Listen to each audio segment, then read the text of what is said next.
নমস্কার বন্ধুরা, আজ আমি রান্না করব চিংড়ি পিঠে। তার জন্য লাগবে ছোট ছোট চিংড়ি 500 গ্রাম আর একটা দোমালা নারকেল। একটা নারকেলের জন্য 500 গ্রাম চিংড়ি লাগবে, তাহলেই চিংড়ি পিঠে খেতে খুব টেস্টি হবে। চিংড়ি আর নারকেল হাফ হাফ করে নিয়ে তার সাথে 2-3টে কাঁচা লঙ্কা দিয়ে শিলে মিহি করে বেটে নেব।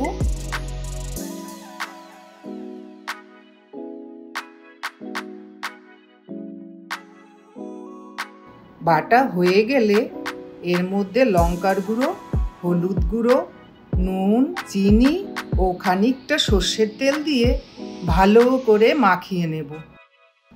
আগে থেকে একটা কলা পাতা তেল মাখিয়ে রেখেছিলাম। এবার বাটাটা পাতার মধ্যে ঢেলে দিয়ে সুন্দর করে সাজিয়ে নিলাম। গ্যাস কমিয়ে 30 মিনিট এক পিঠ ভেজে নিলাম।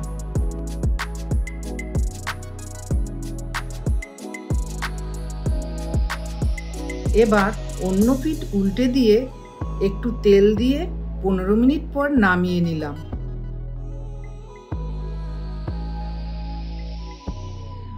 রেডি হয়ে গেল আমার চিংড়ি পিঠে।